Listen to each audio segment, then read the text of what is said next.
Mesdames, Messieurs, bonjour à toutes et à tous, bienvenue au journal. Des outils pour une meilleure gestion et une transparence administrative et financière, l'Assemblée nationale valide une charte et un guide méthodologique d'audit interne.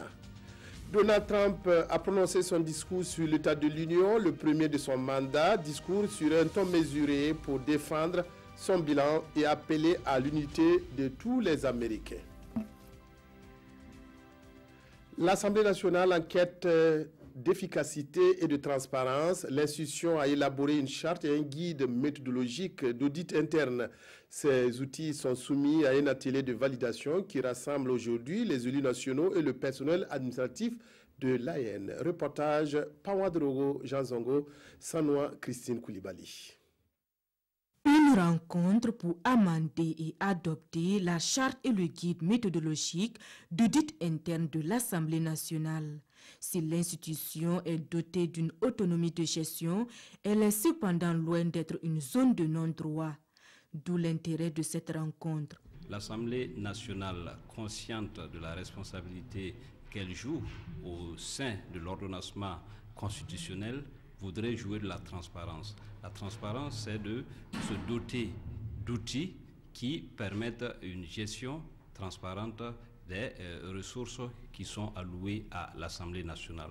Et ce, d'autant plus que l'absence de la culture d'audit au sein de l'Assemblée nationale est l'une de ses grandes faiblesses selon les conclusions de l'audit organisationnel commandité par les premiers responsables en 2016.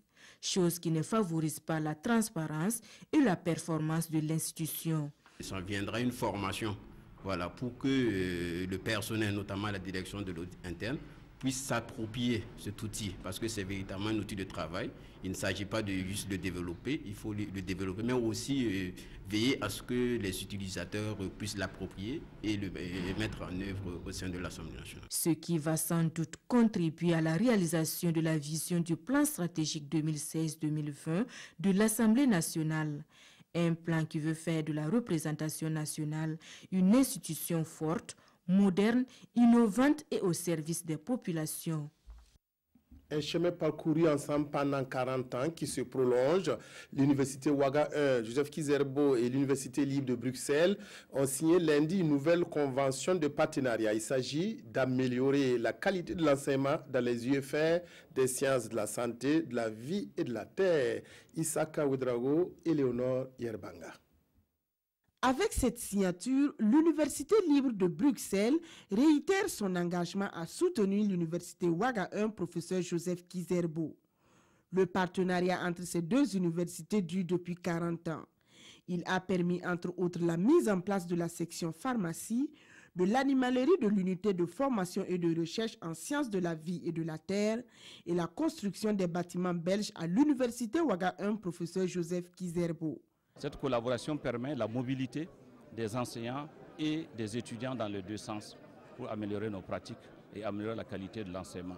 Ils vont nous accompagner en dehors des sciences de la santé, dans les autres filières, les sciences humaines, mais également dans les filières arts et communication. On sait que ce sont des problèmes complexes dans le pays, la sécurité des médicaments, la fiabilité de l'approvisionnement, et il y a là un partenariat qui débouche sur des éléments très concrets pour la population. Selon le premier responsable de l'enseignement supérieur, ce partenariat est bénéfique pour les étudiants en particulier et pour le peuple burkinabé en général. C'est la façon de montrer que les universitaires ne sont pas dans leur bulle fermée à réfléchir et à être heureux entre chercheurs, mais de faire en sorte que le fruit de la recherche aille vers la transformation de nos communautés et la transformation de notre économie.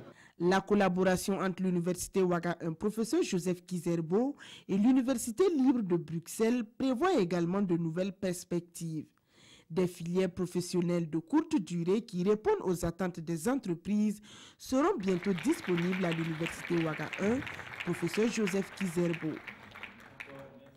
Autre collaboration universitaire, elle permet à de jeunes chercheurs burkinabés de bénéficier de l'expérience d'enseignants-chercheurs de l'Université Québec de Montréal. Les jeunes chercheurs burkinabés ont été édifiés en écriture scientifique. Cette formation a pu se tenir grâce à un partenariat entre l'Université canadienne et l'Institut des sciences des sociétés. Alidou Badini, Nathalie Savadgo.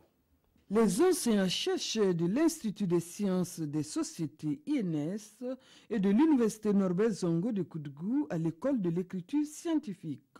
Selon les responsables de l'Institut, la science évolue très vite et il est impératif de mettre ses connaissances à jour.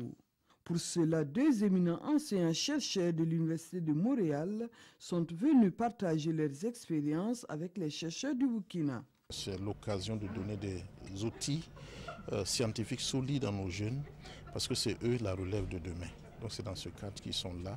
Donc ça permettra aussi aux chercheurs de l'INES et à nos partenaires canadiens de discuter tous les contours de ce nouveau partenariat et pourquoi pas de signer un premier protocole. À ce rendez-vous d'échange et de partage d'expériences, les enseignants-chercheurs vont entre autres se familiariser à l'univers scientifique des sciences sociales, analyser et interpréter les résultats des recherches, mais aussi apprendre à présenter et à communiquer ces résultats.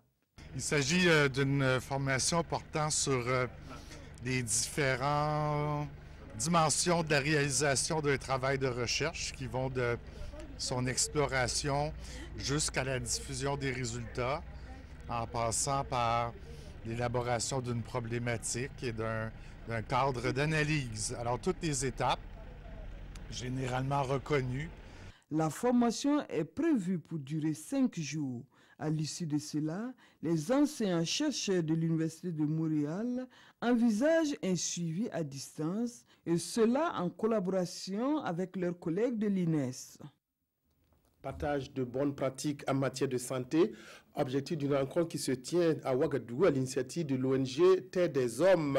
L'ONG intervient depuis 1987 au Burkina dans le domaine de la santé. Ce sont les résultats en matière de prévention et de prise en charge de la sous-alimentation des enfants qui sont partagés à l'atelier. Paul David Bambara, Bouma Ernest Nebié.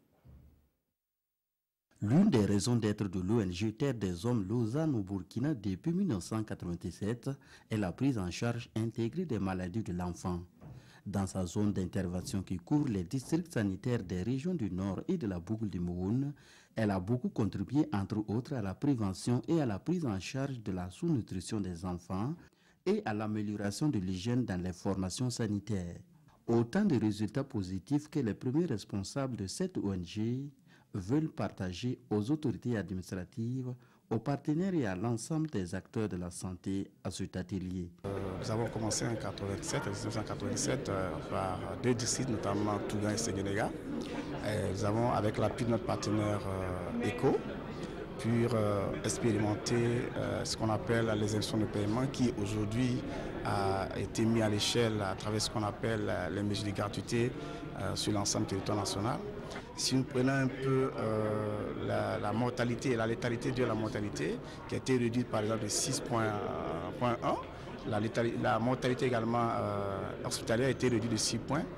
Des bonnes pratiques en matière de santé, fortement appréciées par le ministère de la Santé, qui souhaite qu'elles soient vulgarisées dans beaucoup de formations sanitaires du Burkina. Voilà ce qui a été une très bonne pratique qui peut être disséminée dans d'autres localités du Burkina Faso, qui peuvent même être exportées hors du Burkina Faso. Parce que nous ne faisons pas seulement que recevoir de l'aide, de l'appui, mais nous pouvons aussi exporter. L'ambition de l'ONG Terre des Hommes Lausanne est d'introduire des innovations dans ses interventions sur le terrain pour plus de résultats. Et des suggestions au cours de cet atelier pourront l'aider à atteindre cet objectif. Les militaires du G5 Sahel sur le front de la lutte contre le terrorisme sont accompagnés dans cette bataille par des prières. L'aumônerie militaire musulmane a célébré vendredi dernier au sein du camp général Sangoulé-Lamizana une prière pour la paix. Elle était destinée à soutenir moralement et spirituellement la mission des forces du G5 Sahel. Adama Giti, Kadisanogo. L'aumônerie musulmane du Burkina Faso rend ici hommage à la mission des forces de défense et de sécurité du G5 Sahel. L'aumônier militaire, accompagné de la communauté musulmane et des autorités coutumières de la mosquée du camp militaire général Sangoulé Lamizana, professent leur foi en Dieu pour soutenir spirituellement et moralement cette mission du G5 Sahel dans son combat contre le terrorisme. Ça a été un honneur pour moi de présider la présente cérémonie. Je crois que j'ai fait le maximum de moi-même afin que la cérémonie se passe dans les meilleures conditions. Donc nous prions toujours pour que notre pays se porte toujours mieux. L'aumônier Cheikh Aboubakar Compaoré invite les autres confessions musulmanes de la sous-région à faire autant pour soutenir cette mission. On a prié également pour nos forces de défense et de sécurité qui sont déjà déployées dans les différents théâtres d'opération, à l'intérieur comme à l'extérieur.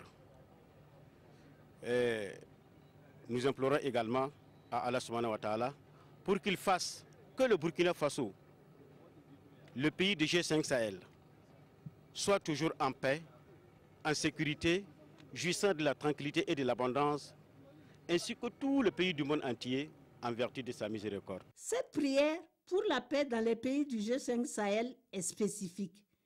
Elle défend la liberté comme une valeur sociale et qui condamne ceux qui usent de la violence pour défendre la religion. La vie politique kenyane est loin de retrouver sa sérénité.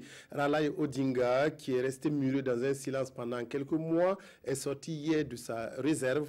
Le célèbre opposant kenyan a prêté serment comme président à Nairobi pour devenir ainsi un président en parallèle à Uhuru Kenyatta. L'opposant kenyan Raila Odinga a prêté serment comme président de la République malgré sa défaite électorale. Son investiture a eu lieu mardi à Uhuru Park, au cœur de la capitale Nairobi, en présence de milliers de partisans. Par 2 fois, l'opposition avait annulé l'événement interdit par les autorités.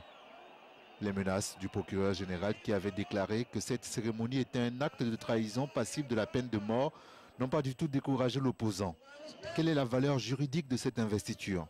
La Cour suprême ayant validé la victoire de Uhuru Kenyatta dispose désormais de la légalité constitutionnelle. Depuis l'élection d'octobre, Raila Odinga et sa coalition contestent la légitimité de Uhuru Kenyatta. Son investiture représente l'acte suprême de sa démarche. Donald Trump a prononcé son premier discours sur l'état de l'Union. Devant les 2 chambres du Congrès réunies, le président américain a évoqué tous les sujets qui étaient au cœur de sa campagne électorale et de sa première année à la Maison-Blanche. La lutte contre l'immigration et la défense des intérêts de l'Amérique ont été réaffirmées. Mettre la Corée du Nord sous pression maximale, c'est ce que font les États-Unis. Objectif, contrer la menace nucléaire. Lors de son discours sur l'état de l'Union, Donald Trump a été très clair. Le président américain a fait des ambitions nucléaires de Pyongyang le défi international numéro 1 de son administration. Les expériences passées nous ont appris que la complaisance et les concessions n'invitent qu'à l'agression et à la provocation. Il suffit de regarder le caractère vicieux du régime nord-coréen pour comprendre la nature de la menace nucléaire qu'il peut représenter pour l'Amérique et ses alliés.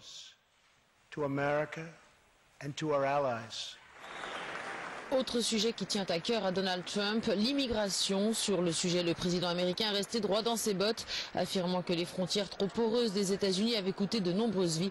Il a réitéré sa volonté de durcir la politique d'immigration américaine. La prestation hier de Raila Odinga comme président au Kenya suscite bien des commentaires dans les journaux burkinabés. L'espionnage présumé du siège de l'Union africaine par la Chine intéresse aussi les confrères. La revue de presse est signée Théobom Evelyne Dabiré. La Chine a-t-elle espionné le siège de l'Union africaine? Oui, un espionnage qui aurait commencé dès 2012 rapporte aujourd'hui au Faso. Accusation niée en bloc par la Chine, qui jure la main sur le cœur qu'elle entretient avec l'Afrique des relations saines, écrit le pays. Le nouveau président de l'Union africaine, Paul Kagame, ne semble d'ailleurs pas s'en offusquer quand il affirme « La Chine n'est pas le seul pays à espionner les responsables africains », écrit Sidoya. En effet, tout le monde espionne tout le monde et ceci est de bonne guerre, analyse le pays. Non, rétorque Sidoya, Ce n'est pas parce que la Chine n'est pas la seule dans cette pratique que son acte n'est pas condamnable. Moucharder l'Afrique est la preuve que l'Afrique présente un intérêt certain, affirme le pays qui poursuit. Reste à savoir si les Africains eux-mêmes sont conscients de la valeur de leur continent. Sidoa revient à la charge. Ce qui arrive à l'Union africaine n'a rien d'étonnant. C'est le prix de la dépendance, car, conclut le pays, quand on aime les cadeaux, il faut s'attendre à tout. C'est pourquoi on a envie de dire c'est bien fait pour l'Union africaine. Autre sujet dans vos journaux, la prestation de serment de Raila Odinga au Kenya. Une scène qui peut paraître ahurissante et surréaliste, écrit aujourd'hui au Faso, et pour cause, un député et avocat a joué office de juge et une Bible est censée conférer le caractère sacré de l'acte que l'opposant a posé. Mais comment Odinga peut-il revendiquer la victoire d'une bataille qu'il n'a pas menée, s'interroge le pays. En effet, explique l'observateur Palga, Odinga avait boycotté les élections comme s'il avait peur d'être battu à la loyale. Cependant, il est résolu à pourrir le mandat de son challenger, quel que soit le prix à payer, la prison ou la mort, avait-il lancé la veille, rapporte le pays. Cette prestation de serment est puérile et risible selon aujourd'hui au Faso. C'est une parodie qui sonne comme le chant du cygne, renchérit l'observateur Palga. C'est tout pour le journal de 13h sur la RTB. Merci de l'avoir suivi. Bonne suite de programme sur votre chaîne préférée.